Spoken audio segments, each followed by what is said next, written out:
एअरपोर्टमधून फिरून आता आलेला आहोत आणि जाम महागात पडले असं वाटतंय मला, कारण की मला वाटलं नाही की एवढं पार्किंगला पैसे येतील. Jai Maharashtra public and welcome to my new blog. तर खूप दिवसानंतर आज परत ब्लॉगमध्ये आले आणि एवढे दिवस बिझी होता आणि खूप जण मला बोलत होते की काय ब्लॉग बनवत नाही, कधी कसा ब्लॉग येतच नाही. आता रोज टाकायचा ब्लॉग, आता ब्लॉग येत नाही. बट आता कहू आता कधी सुरुवात होणार त्या ब्लॉगची आता काय माहिती नाही. बट आता आपण आज तर करू पूर्ण दिवसभरात ब्लॉग, कारण की बनवायला नव्हता भेटला कारण खूप बिझी होतो. बट आता जरा चालले कामानिमित्त जरा मुंबईला. तर आता चला निघू, आता जरा काम आहे ते तुम्हाला पुढे गेल्यावर समजेल.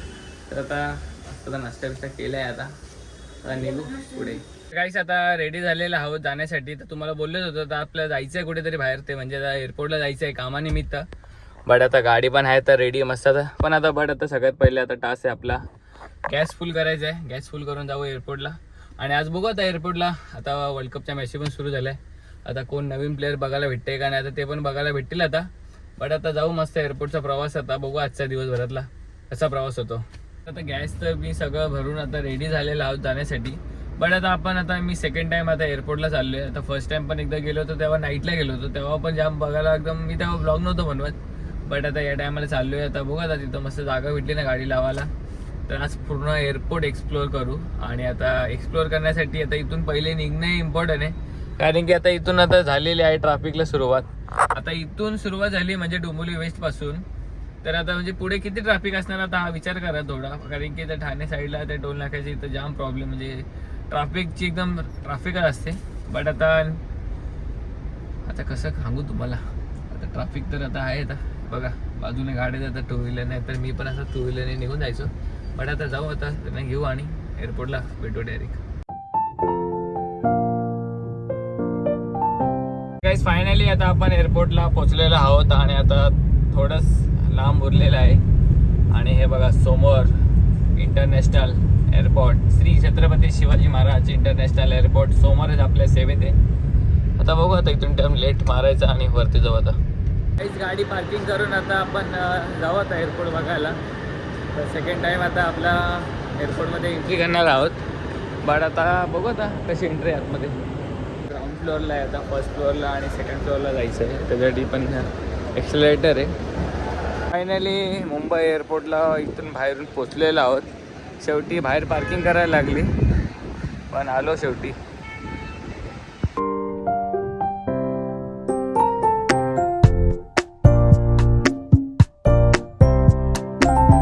तुम्ही गेट तर तुम्ही बघितलं असेल खूप वेळा. तर या गेटमधूनच ती सगळी सेलिब्रिटीची एंट्री असते आणि नॉर्मल सगळ्यांसाठी आहे. बट हे बघा सगळे चालू आहेत, सगळे फॉरेनवरून आले. हा बघा सगळ्यात मस्त व्ह्यू. आणि हे तर तुम्ही बघितलंच आहे कंटिन्यू, एवढं भारी. आणि इथं प्रत्येक फ्लाईटची लागलेली आहे तसे आपल्या नंबर गेटप्रमाणे जायचं आहे. बघू आता पुढे कसं. टॉप फ्लोअर आहे आणि हा सेकंड फ्लोअर आहे. आणि इकडून पण तुम्ही बघितले असणार बडे सेलिब्रिटी आतही राहते इथं. आता बघू आता कोण आता यायचं आता ऐकाने, आता बघू सेम. आता मस्त एअरपोर्टमधून फिरून आता आलेला आहोत आणि जाम महागात पडले असं वाटतंय मला, कारण की एअरपोर्टचे फक्त पार्किंगचे पैसे किती माहिती का. हे बघा फक्त गाडी ना अर्धा तास थांबली, गाडी अर्धा तासाचे 400 रुपये पार्किंग घेतात. ते विचार करा बघा, अर्धा तासाचे फक्त 400 रुपये पार्किंग. त्याला काय म्हणणं आहे, अर्धा तास पार्किंग केला म्हणजे तरी 400 रुपये, नाही तर मिनिमम 250 रुपये. आणि डायरेक्ट पार्किंग केलं तर डायरेक्ट 250 रुपये. एवढं महाग आहे आणि एवढं कॉस्टली आहे ना, जाम बेकार सिच्युएशन आहे. मुंबईमध्ये जाम परिस्थिती बिघडली आहे. आता कसं करणार आता गव्हर्नमेंट, आता काय माहिती. एवढा पैसा लुटायला लागली गव्हर्नमेंट, अक्षरशः आता रडायला यायला लागलं आता खरंच. तर ठीक आहे आपण प्रायव्हेट पार्किंग करतोय, एक 150-200 रुपये ठीक आहे एअरपोर्टला पार्किंगला चार्जेस. डायरेक्ट अर्ध्या तासाच्या वर गेलं की 400 रुपये, म्हणजे त्याच्यावर पण गेले की डायरेक्ट 600, 700, 800, 800 रुपये पैसे वाढतात. म्हणजे जेवढा टाईम वाढेल तेवढा पार्किंगला पैसे वाढतात. म्हणजे एकदम बेकार फालतू सिच्युएशन इकडची एअरपोर्टला. मला वाटलं नाही की एवढं पार्किंगला पैसे येतील. आता काय GST VST मी प्रॉपर बघितलं नाही बिल. आपण तर आता बघू. आता घरी चालले. आता काय मज्जागिरी झाली असं वाटते मला आता. पण जाऊ द्या, चला आता निघू घरी जायला. आणि आता पवईची तिकडे बघू जाऊ. पवईचा खास स्पेशल तलाव आहे तो बघू. तो नशीब तो तरी बघायला भेटतो का तर बघू आता. तेवढं बघायला भेटलं तरी खूप झालं. तुम्हाला ते पवईचं तुम्हाला दाखवणार असं बोललो होतो, पण आता ते या साईडला आहे दिसत नाही. पण अरे दिसेल दिसेल दिसेल. गाडी थांबवायला लागेल. हे बघा एवढा मस्त आहे. ही सगळी झाडे बिडे आहे ना मध्ये, सगळी झाडामुळे दिसत नाही. बट हे बघा एवढं सुंदर आहे ना, एकदम क्लास, एकदम व्हेरी डेंजर असं बोलता येईल.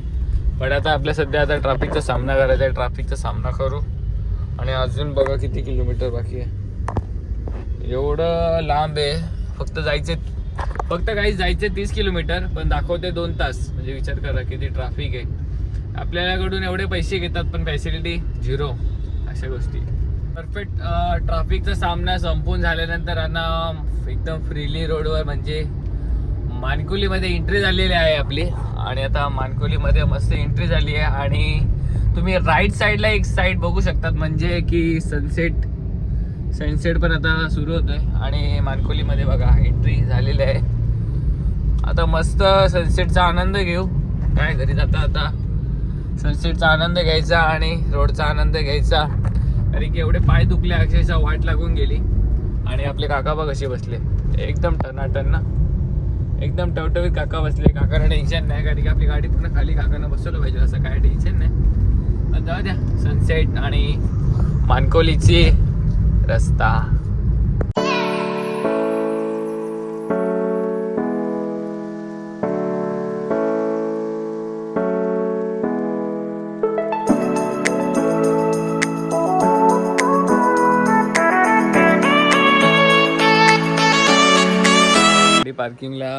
गाडी पार्किंगला ना आता जाऊ मस्त घरी आणि फ्रेश होऊ आता डायरेक्ट. कारण की जाम थकलो आहे. कारण की आता घरी जाऊन मस्त फ्रेश होऊन नाश्ता विष्टा करून आता बाहेरच करणार होतो.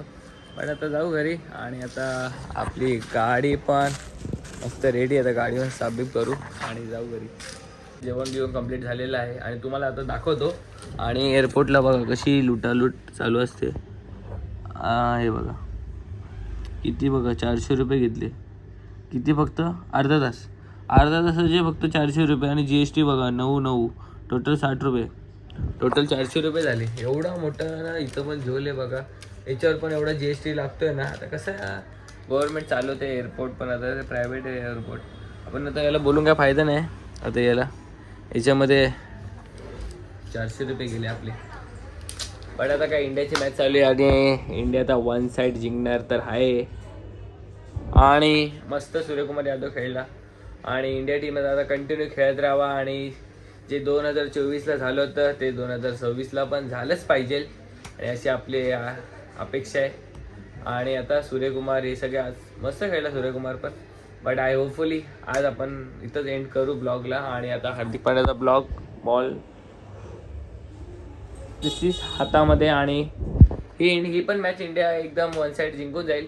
बट आज ब्लॉगला आपण इथंच करू एंड. होपफुली तुम्हाला आजचा ब्लॉग आवडला असेल तर नक्की लाईक करा. चॅनल नवीन असेल तर सबस्क्राईब करायला विसरू नका. आणि भेटू आपण अशाच नवीन पुढच्या ब्लॉगमध्ये.